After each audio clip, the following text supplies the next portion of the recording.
Breaking news చూస్తున్నాం. Nizamabad rural నియోజకవర్గం నుంచి డాక్టర్ రేకులపల్లి భూపతి రెడ్డికి కాంగ్రెస్ రెండో జాబితాలో టికెట్ కేటాయించింది.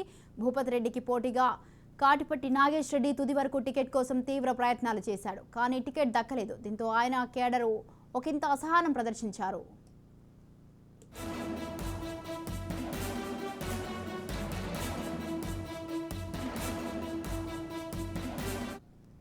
రైట్, ఇక ఇదే విషయంపై మరింత సమాచారాన్ని అందించడానికి మా ప్రతినిధి కిషోర్ ఫోన్ లైన్లో ఉన్నారు. కిషోర్, నిజామాబాద్ రూరల్ నియోజకవర్గం నుంచి అయితే డాక్టర్ రేకులపల్లి భూపతి రెడ్డికి అయితే కాంగ్రెస్ రెండో జాబితాలో టికెట్ కేటాయించడం జరిగింది.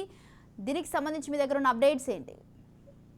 ప్రధానంగా ఈ సెకండ్ లిస్ట్ లో సైతం నిజామాబాద్ సంబంధించిన టికెట్ల కేటాయింపుకు సంబంధించి క్లారిటీ రాలేదనే చెప్పవచ్చు. ఇప్పటి వరకు 9 నియోజకవర్గాలకు గాను కేవలం 5 నియోజకవర్గాలు మాత్రమే అభ్యర్థులను ప్రకటించింది. మొదటి విడతలో 3 నియోజకవర్గాలు, అటు ఆర్మూరు, బాల్కొండ, అలాగే బోధన్ సంబంధించిన అభ్యర్థులను ప్రకటించింది. నిన్న విడుదలైన రెండవ విడతలో మాత్రం ఇటు ఎల్లారెడ్డి, నిజామాబాద్ రూరల్ సంబంధించిన ఇద్దరు అభ్యర్థులను మాత్రమే కాంగ్రెస్ అధిష్టానం ప్రకటించినట్టు కూడా తెలుస్తుంది. అటు ఎల్లారెడ్డి నుంచి వెళ్ళి మదన్ మోహన్, అలాగే రూరల్ నుంచి భూపతి రెడ్డి అటు అభ్యర్థులుగా ఖరారు చేసింది. అయితే ప్రధానంగా చూసినట్లయితే ఇటు నిజామాబాద్ రూరల్ సంబంధించి 3 అభ్యర్థులు కూడా టికెట్ కోసం పోటీ పడ్డారు. అటు భూపతి రెడ్డితో పాటు మాజీ ఎమ్మెల్సీ నర్సారెడ్డి, అలాగే ఇటు నగేష్ రెడ్డి ముగ్గురు కూడా ఈ పోటీగా టికెట్ కోసం తీవ్రంగా వివిధ జాతీయ నాయకులతో టచ్ లో ఉన్నారు. కానీ మాజీ ఎమ్మెల్సీ ఎవరైతే ఉన్నారో సర్వేల ప్రకారం మాజీ ఎమ్మెల్సీ భూపతి రెడ్డికి టికెట్ కేటాయిస్తూ కాంగ్రెస్ అధిష్టానం నిర్ణయం తీసుకుంది. అయితే మిగతాకి సంబంధించి అటు నగేష్ రెడ్డితో పాటు